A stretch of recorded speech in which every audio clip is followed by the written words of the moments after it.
So let's just see what we've got. This is Chuck Will's widow. This is a common tern. It's a mourning dove. Beautiful. Audubon would have had them a bit fresher than this. What I want to do is try to reconstruct the way that Audubon would have actually made these pictures. What he did is he took a soft piece of board and gridded it off. So the way he would have done that, I believe, would have been every inch, for example, he would have made a mark.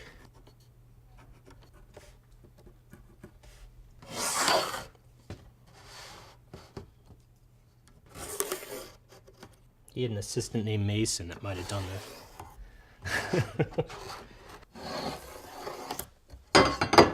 There's my grid. 1-inch squares, more or less. So then the secret would be to do the same thing on a sheet of paper. So I'm going to do it fainter lines, but in the exact same intervals so that we have the same coordinates. Phew. Okay. More or less. There you go. Now what we ought to do is pin one of these birds up, Audubon style.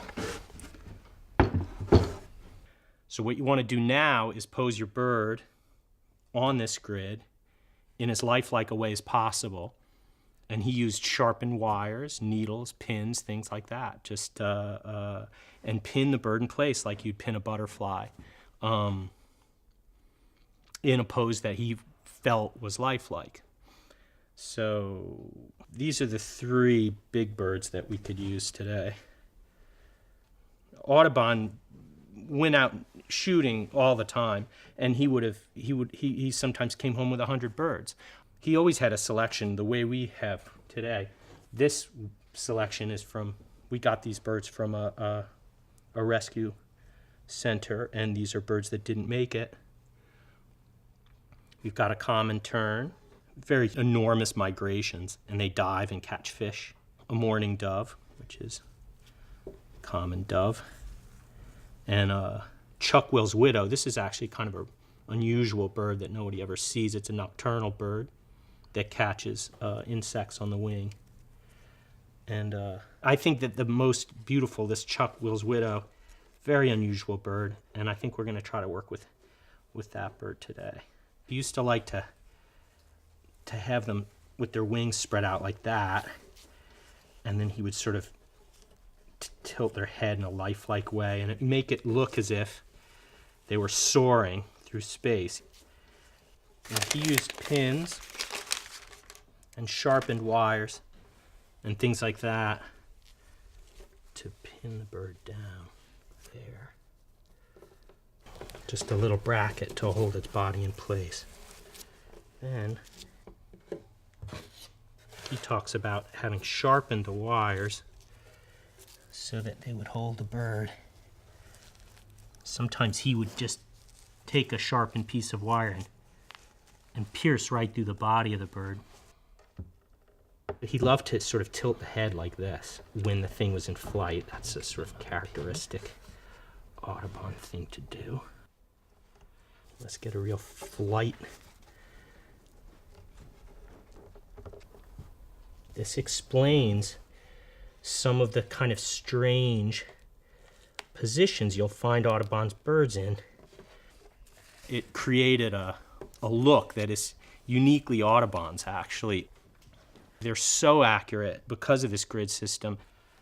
Yeah, he liked to show things like here where every single feather is shown, and you could count them 1, 2, 3, 4, 5, 6, 7, 8, 9, 10 feathers. I mean, he liked to show as much information like that as he could. 1, 2, 3, 4, 5, 6, 7. This one has 10 as well, just like his. So that begins to look like the kind of pose Audubon was fond of. As you can see, here's his nighthawk. This is a related bird in a very similar pose. Mouth is wide to catch the bug. and it's flat against the board. As you can see, it would have just been pinned down. And it shows the bird from both sides, like a field guide would, so you can see the under plumage and the top of the bird, and also its behavior. It catches bugs on the wing.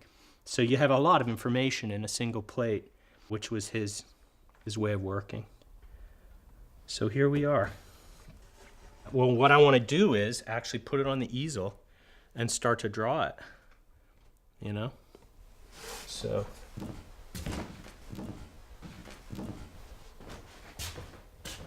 look at that. Wild.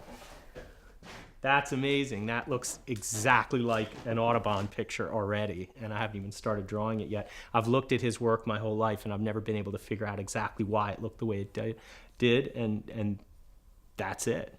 That's it. Wow. So now I want to actually start drawing it. I've read many accounts of Audubon where they've tried to reconstruct how he worked, and they got it wrong almost every time. They imagined that he posed the birds in three-dimensional space on the branches, or in some way like almost like taxidermy, or wired them like mannequins or like marionettes. But it wasn't the case. This is what he did, and this gives you this perfect way of figuring things out. I mean, from this elbow to this tip, it's 3 squares up. 1, 2, 3, 4, 5, 6, 7, 8, 9.5 to the wingtip. I can find those coordinates perfectly. Here's the tip of the wing. There's the elbow. I can just draw a curve from that to that. And that is this line right here already. And it removes a certain spontaneity, there's no doubt, from the artistic process. It's not about a gesture drawing at this point, but it certainly does give you an accurate read on how this bird is put together. From the tip of the beak to the shoulder, 1, 2, 3, 4, and say a quarter. Down.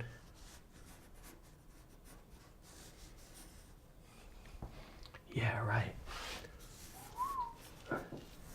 It's a really interesting way to work.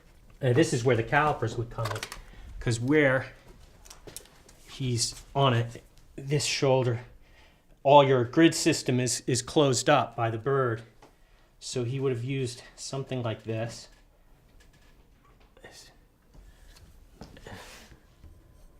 See, same.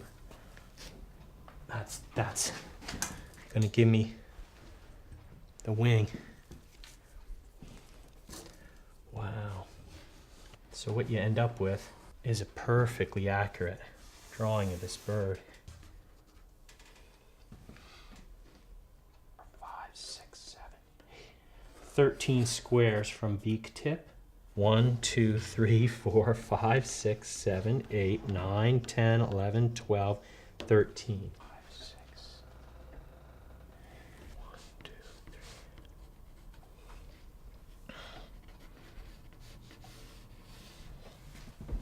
3. Oh, see, this is the nice stuff. It's right here. Little funny things that you always see in Audubons. Just the way the feathers are busted up a little, or just a little bit strange. This way that Audubon worked,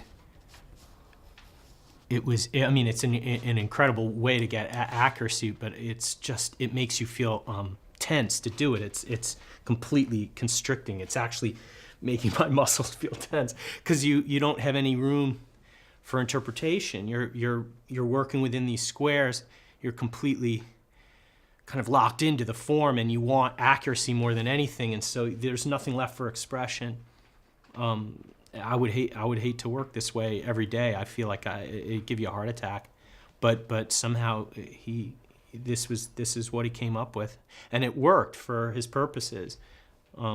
For Audubon, the expressive part of the work came when he posed the dead bird. That's when he must have gotten excited. That's when he made his gestures. That's when he basically makes his artistic statement while he's posing these things on the board with the pins. Because the drawing process is surprising to me. It's actually it's much more constricting and much more suffocating than I expected it to be. It's kind of like no fun, this part of it. Starting to look like the bird, see? And he's in perfect proportion. Wow, damn near anyway. When I get to a point where the drawing's fairly detailed, I'm gonna erase the grid and I can start to paint it. And I'm just gonna end up with the silhouette, really, of the bird. I'm gonna be ready to paint this thing.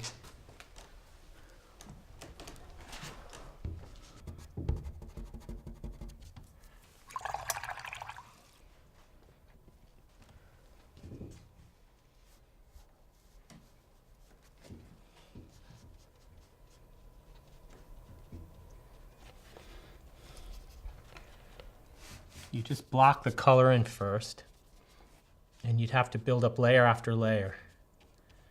You just start faint and work your way towards dark.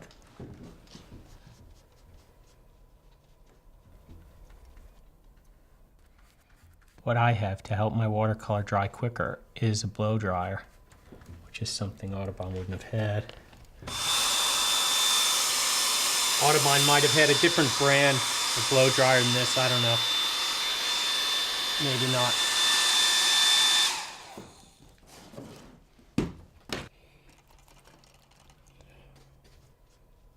Audubon was able to work very rapidly.